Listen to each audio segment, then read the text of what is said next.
नमस्कार दोस्तों, ढोल में पोल चैनल में आप सब मित्रों का हार्दिक स्वागत करता हूं। दोस्तों, आपने राम, कृष्ण, शिव जी, महादेव जी, विष्णु जी आदि के साथ हनुमान जी का नाम भी बहुत सुना होगा। दोस्तों, हनुमान जी की भी पूजा पाठ बहुत होती है और धार्मिक रूप से उनका भी बहुत महत्व है।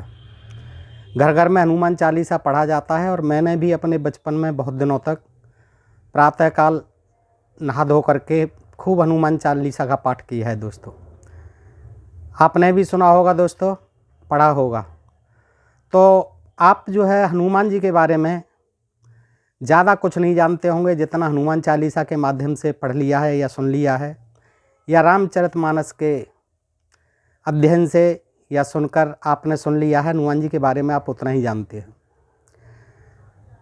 श्री गुरु चरण सरोज रज निज मन मुकुर सुधार, बरणों रघुबर बिमल यस जोदायक फलचार। बुद्धिहीन तन जान के सुमिरौं पवन कुमार, बल बुद्धि विद्या देहु मोहि हरहु कलेश विकार। जय हनुमान ज्ञान गुण सागर, जय कपीस तिहुँ लोक उजागर। रामदूत अतुलित बल धामा, अंजन पुत्र पवन सुत नामा। महावीर विक्रम बजरंगी, कुमति निवार सुमति के संगी। कंचन वरण विराज सुबेसा, कानन कुंडल कुंजित केसा। हाथ वज्र और ध्वजा विराजय, कांधे मुंज जनेऊ साजय। शंकर सुवन केसरी नंदन, शंकर सुवन, शंकर के सुवन, केसरी के भी नंदन, शंकर के भी नंदन। शंकर सुवन केसरी नंदन, तेज प्रताप महाजगबंदन। इसके साथ ही पवन सुत भी कहा जाता है। तो दोस्तों, यहाँ बड़ा भ्रम की स्थिति आ जाती है कि हनुमान जी आखिर पुत्र किसके थे।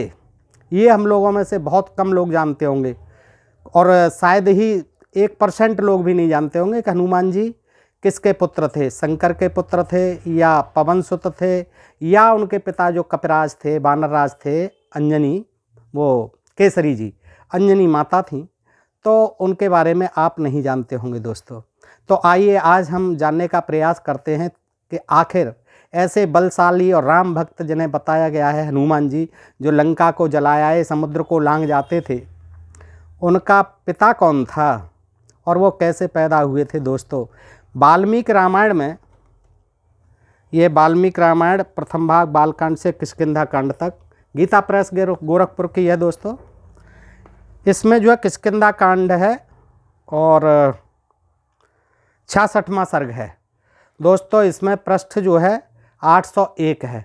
इस पर जो है वर्णन दिया गया है कि जब जब सीता का पता लगाने के लिए वानर लोग जो है समुद्र के तट पर पहुंच जाते हैं और वहां समुद्र को देखते हैं कि ये तो बड़ा भारी समुद्र है, इसके पार वहां कैसे जाएं, लंका तक जाना है। तो सब अपनी अपनी क्षमता बताते हैं। अंगद कहता है कि मैं एक बार जो है 100 कोस जा सकता हूँ, 400 कोस 100 योजन जा सकता हूँ, इससे लौट के नहीं आ सकता। सब बताते हैं। तो जामवंत जी उनमें वृद्ध होते हैं, वो रीछ होते हैं, रीछ जाति के जनजाति के थे। ये बानर जो है, ये बानर जनजाति के थे, कप जनजाति थी। तो दोस्तों, इस तरह से ये अपना अपना बल बखान करते हैं। हनुमान जी चुपचाप सुन रहे होते हैं। तो जामवंत जी वृद्ध थे, तो जामवंत जी उन्हें बताते हैं, उनके अंदर जोश भरने के लिए उनके जन्म की कथा सुनाते हैं। दोस्तों, तो इसमें ये दिया हुआ है, बड़ा रोचक प्रसंग है और आपको भी जान करके ये हैरानी होगी कि किस तरह से जामवंत जी, वाल्मीकि जी जामवंत के मुख से किस तरह हनुमान जी की माँ अंजनी का जो है और वायुदेव का मिलन बताते हैं, समागम बताते हैं, और किस तरह से वो वायुदेव आते हैं और अंजनी पर मोहित होते हैं और उनके साथ जो है रथ क्रीड़ा करते हैं, समागम करते हैं। और अंजनी को मालूम नहीं पड़ता है, बाद में मालूम पड़ता है, तो वो किस तरह से वरदान देते हैं। तो उनके जो है इसमें बड़ा कामुक वर्णन किया गया है।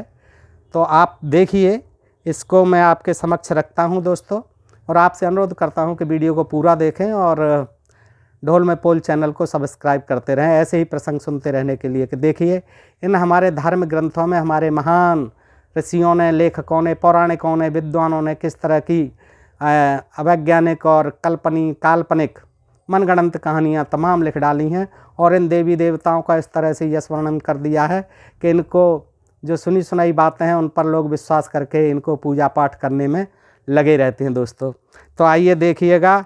अनेक सत सहस्रीम विष्णनाम हरवाहिनीम जाम्बवान समुद्री क्षैवम हनुमंतम अथर्ववीत। 1वां श्लोक।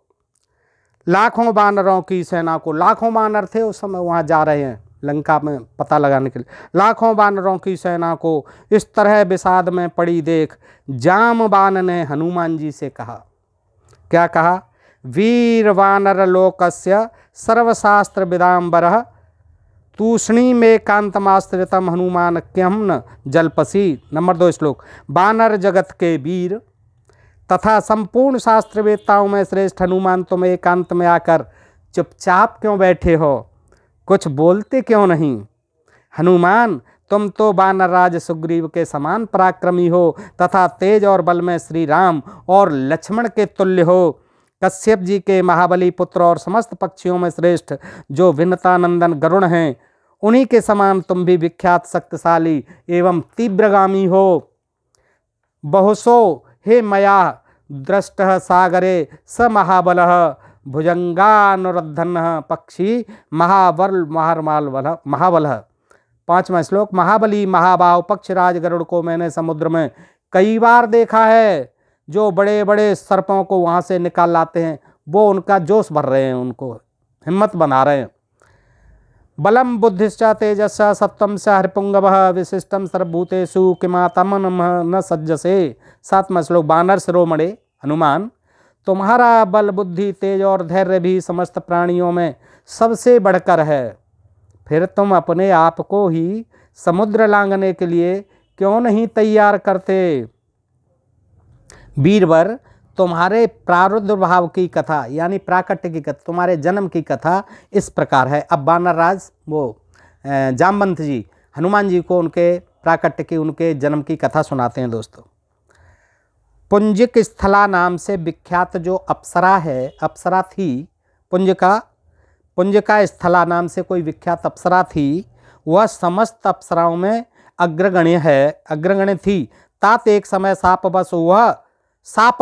साप के कारण वह कपियोनि में अवतीर्ण हुई, बंदर बन गई वो।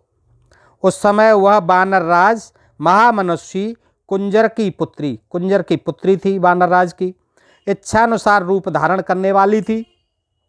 इस भूतल पर यानी पृथ्वी पर उसके रूप की समानता करने वाली दूसरी कोई स्त्री नहीं थी। वह तीनों लोकों में विख्यात थी। उसका नाम था अंजना। देखिए, वो अप्सरा थी। अप्सरा जो है सापबस बानरी बनी, बानरी में वो जो है उस कुंजर की पुत्री हुई वानरराज की, और ये इनके लिए शादी हुई। अंजना उसका नाम था, और जो केसरी थे हनुमान के पिता, उनके लिए उसकी शादी हुई थी। वह वानरराज केसरी की पत्नी हुई। मानुषम विग्रहम कृत्वा रूपी वनशालिनी विचित्र माल्याभरणा कदाचित चौमधारिणी अचरत पर्वता शीघ्रे प्राब्रह्मण्डम सन्निभे। 11वां श्लोक। एक दिन की बात है, रूप और यौवन से सुशोभित। एक दिन की बात है। अब देखिए वो सुनाते हैं एक दिन की बात, कि एक दिन की बात है, रूप और यौवन से सुशोभित होने वाली अंजना यानी आपकी माँ अंजना मानवी स्त्री का रूप धारण करके, मानवी स्त्री का शरीर धारण करके वर्षा काल के मेघ की भांति श्याम कांति वाले एक पर्वत शिखर पर विचर रही थी। एक पर्वत शिखर पर विचर रही थी। उसके अंगों पर रेशमी साड़ी शोभा पाती थी। वैसे उस समय रेशमी साड़ियाँ होती नहीं थी, ये तो अभी बाद में जब मशीनें बनी हैं, मशीनों का युग आया है, तभी से रेशमी साड़ियाँ बनना शुरू हुई हैं। उस समय तो जनजातियाँ जो है वृक्षों के पत्ते लपेटती थीं, मृगछालाएँ पहनती थीं। खैर, वाल्मीकि जी महाराज हैं, उन्होंने जो लिख दिया। उसके अंगों पर रेशमी साड़ी शोभा पाती थी। वह फूलों के विचित्र आभूषणों से, फूलों के, देखिए कहा, वह फूलों के विचित्र आभूषणों से विभूषित थी। तस्या वस्त्रम विशालाख्याम पीतम रक्तदृशम शुभम स्थितया पर्वता साग्रे मार्तो अपहरच्छनहि। 12वां श्लोक। उस विशाल लोचना बाला का सुंदर वस्त्र तो पीले रंग का था, किंतु उसके किनारे का रंग लाल था। किनारी का रंग लाल था, वैसे पीला था वह वस्त्र का रंग। वह पर्वत के शिखर पर खड़ी थी अंजना। उसी समय वायु देवता ने, ये देवता भी ऐसे, कभी अग्नि देवता भी इस तरह की हरकत करते हैं। वायु देवता आ गए आज। सब देवताओं का देखिए आप, इंद्र देवता, शिव देवता, विष्णु देवता। और शिव पुराण में जो कथा हमने सुनाई थी, आपको बताई थी, शिव पुराण में जो हनुमान जी का जन्म क्यों कैसे हुआ था, वो आपको पता होगा कि मेरा वीडियो देख सकते हैं। विष्णु जो है मोहिनी का रूप धारण करके जब अमृत बांटते हैं तो शिव जी उस पर मोहित हो जाते हैं और कामातुर हो जाते हैं, उनका वीर स्खलित होता है और वहाँ उपस्थित सप्तऋषि जो है उसे दोने में डाल करके अंजना के कान में डाल देते हैं और उससे जो हनुमान जी का जन्म होता है। शिव पुराण में ये कथा दोस्तों, आज जो है वाल्मीकि रामायण में ये दूसरी कथा, ये जो है वहाँ शिव जी के, इसीलिए उनको शंकर सुवन कहा गया है शिव पुराण के अनुसार। और ये वाल्मीकि रामायण में जो दूसरी कथा है इसमें ये वायुदेव के पुत्र हैं, वायु देवता के पुत्र बताए गए हैं और उनका तो वो नाम है जो इनके पिता थे केसरी। ये नियोग प्रथा से ही पैदा हुए हैं हनुमान जी। इस तरह से देखिए, चाहे वो शंकर जी से पैदा हुए या फिर ये वायुदेव से पैदा हुए, लेकिन ये नियोग प्रथा से पैदा हुए। एक केसरी जो है इनके खास पिता नहीं थे दोस्तों, इससे ये पढ़ करके विदित होता है। तो उस विशाल लोचना बाला का सुंदर वस्त्र तो पीले रंग का था, किंतु उसके किनारे का रंग लाल था। वह पर्वत के शिखर पर खड़ी थी। उसी समय वायु देवता ने उसके उस वस्त्र को धीरे से हर लिया। वायु देवता करने लग गए अपनी हरकत। स ददर्शम ततस्तस्या वृत्ताबूरु सुंसंतो स्तनोच पीनो सहितो सुजातम चार चाननम। 13वां श्लोक पृष्ठ 802 किष्किंधा कांड वाल्मीकि रामायण भाग 2। तत्पश्चात उन्होंने उसकी परस्पर सटी हुई गोल गोल जांघों, एक दूसरे से लगे हुए पोन उरोजों, स्तनों तथा मनोहर मुख को भी देखा। वायु देवता ने ऐसी हरकत की कि साड़ी उड़ा दी और उसके बाद उसकी किसकी, अंजना की परस्पर सटी हुई, देखिए क्या कामुक वर्णन करते हैं, सेक्सोलॉजिस्ट थे वाल्मीकि जी। सटी हुई गोल गोल जांघों, एक दूसरे से लगे हुए पौन उरोजों तथा मनोहर मुख को भी देखा वायुदेव ने। ताम बलादायतम श्रोणी तनुमध्याम यशुनीम तद्वयसम शुभ सर्वांगी पवन काम मोहित। 14वां श्लोक उसके नितंब ऊंचे। नितंब तो आप जानते हैं दोस्तों, ऊंचे और विस्तृत थे, बड़े बड़े थे। कटिभाग बहुत ही पतला था। कमर का जो भाग था बहुत ही पतला था। उसके सारे अंग परम सुंदर थे। इस प्रकार बलपूर्वक यशस्विनी अंजना के अंगों का अवलोकन करके, सारे यशस्विनी अंजना के अंगों का अवलोकन करके, देख करके पवन देवता काम से मोहित हो गए। वो तो होना ही था। ये दोस्तों मैं अपनी तरफ से कुछ भी नहीं कहता हूँ, वाल्मीकि जी ने जो लिखा है वही पढ़ के सुनाता हूँ दोस्तों। लेकिन कुछ लोग कमेंट करते हैं और वो मुझे बताते हैं कि आप जो है ये गलत पढ़ रहे हैं और गलत बताते हैं, ऐसा कुछ नहीं है। लेकिन दोस्तों आप खुद पढ़ सकते हैं, इस वाल्मीकि रामायण को लाइए और पढ़िए, देखिए इनमें यही सारी चीज़ें लिखी हुई हैं और मैं अपनी तरफ से कुछ भी नहीं कहता हूँ। हाँ, थोड़ा सरल स्पष्ट व्याख्या कर देता हूँ ताकि आप लोगों की समझ में और आसानी से आ जाए। तो उसके नितंब ऊँचे और विस्तृत थे, कटभाग बहुत ही पतला था, उसके सारे अंग परम सुंदर थे। इस प्रकार बलपूर्वक यशस्विनी अंजना के अंगों का अवलोकन करके पवन देवता काम से मोहित हो गए। देखिए ये देवता सारे कामातुर हो जाते थे, बड़ी इनकी इच्छा जो है काम शक्ति बड़ी कमज़ोर थी। मोहित हो गए अंजना पर। उनके संपूर्ण अंगों में काम भाव का आवेश हो गया, मन अंजना में ही लग गया। उन्होंने उस अनिंद्य सुंदरी को अपनी दोनों विशाल भुजाओं में भरकर हृदय से लगा लिया, आलिंगन कर लिया। सा तो तत्रैव सभ्रांताम सुव्रता वाक्यम अब्रवीत एक पत्नी व्रतम विदम को नासयितुमिच्छति। 16वां श्लोक। अंजना उत्तम व्रत का पालन करने वाली सती नारी थी। और क्या थी, बिल्कुल उत्तम व्रत का पालन करती थी, एक पति व्रत का। अतः उस अवस्था में पढ़कर हुआ वहीं घबरा उठी और बोली, कौन मेरे इस पातिव्रत्य का नाश करना चाहता है। आश्चर्य में पड़ गई और बोली, कौन मेरे इस पातिव्रत का नाश करना चाहता है, कौन है तू। अंजनाया वचन श्रुत्वा मारुतः प्रत्यभासतः न त्वाम हिंसाम शुश्रोणी माँ भूतम ते मनसो भयम। 17वां श्लोक। अंजना की बात सुनकर पवन देव ने उत्तर दिया, क्या दिया, शुश्रोणी मैं तुम्हारे एक पत्नी व्रत का नाश नहीं कर रहा हूँ, एक पत्नी व्रत का नाश नहीं कर रहा हूँ, अतः तुम्हारे मन से यह भय दूर हो जाना चाहिए।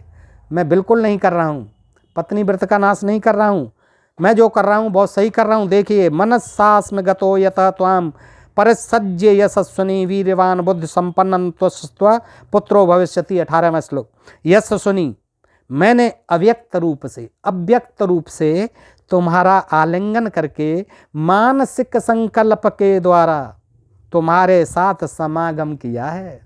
एक संकल्प के साथ एक संकल्प लिया है, तुम्हारे हित में लिया है, और उसके साथ मैंने तुम्हारे साथ समागम किया है। इससे तुम्हें बल पराक्रम से संपन्न एवं बुद्धिमान पुत्र प्राप्त होगा। घबराओ मत, परेशान मत हो, दुखी मत हो, मैंने आपके साथ कोई गलत नहीं किया है। अब मैंने तो ऐसा काम कर दिया कि इस पराक्रम से मेरे इस कृत्य से आपको बहुत ही बल पराक्रम से संपन्न एवं बुद्धिमान पुत्र प्राप्त होगा। महासत्तो महातेजा महाबल पराक्रम लंघने प्लवने चे भविष्यति मया समः। 19वां श्लोक, पृष्ठ 8 से 2, किष्किंधा कांड, वाल्मीकि रामायण। वह महान धैर्यवान महातेजस्वी महाबली महापराक्रमी तथा लांघने और छलांग मारने में मेरे समान होगा। अब वायुदेव देखिए, यहाँ वायुदेव न तो लांघते हैं न छलांग लगाते हैं, वायुदेव तो बहते हैं। आपने देखा हवा तो बहती है, पवन देव बहते हैं, ना वो लांघते हैं छलांग, क्योंकि उनके पैर ही नहीं होते। लेकिन वो कहते हैं कि मेरी तरह लांघने और छलांग मारने में समर्थ होगा। एव मुक्ता ततस्तुष्टा जननी ते महाकपे गुह्यायाम तो महाबाहो प्रज्ञे प्लगवर्षव। महाकपे वायुदेव के ऐसा कहने पर तुम्हारी माता प्रसन्न हो गई। जामवंत जी सुना रहे हैं हनुमान जी को, देखिए, और उनके सामने ही कैसी उनकी माँ का जो है तिरस्कार कर रहे हैं, अपमान कर रहे हैं। वाल्मीकि जी इस तरह की बातें कर रहे हैं। महाकपे, अपने बच्चे के सामने कोई ऐसी माँ का वर्णन करेगा? महाकपे वायुदेव के ऐसा कहने पर तुम्हारी माता प्रसन्न हो गई। महाबाहो वानर श्रेष्ठ, फिर तो उन्होंने तुम्हें एक गुफा में जन्म दिया। अब गुफा में तो जन्म देंगे ही, वहाँ महल तो होते नहीं थे, वानर जाति थी, जनजाति थी। अब जैसे भी हो कोई ये वानर वायु देवता रहे होंगे, उन्होंने नियोग प्रथा से जन्म दिया ये केसरी नंदन को। अभ्युत्थितं ततः सूर्यं बालो दृष्ट्वा महावने फलम चेत जिघ्रच्छुस्त्वं फलावतो दिवम।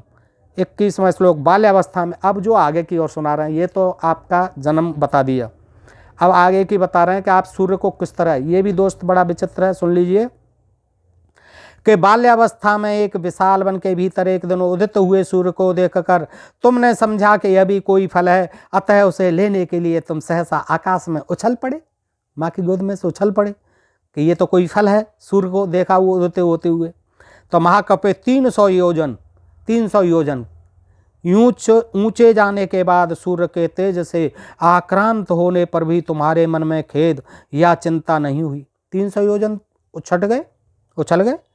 300 योजन का मतलब एक योजन में 100 कोस होते हैं, और 100 कोस में 200 मील होती हैं, तो लगभग 600 मील दौड़ गए, 600 कोस और 1200 मील उछल गए, और वहाँ कोई इनको चिंता नहीं हुई आपको।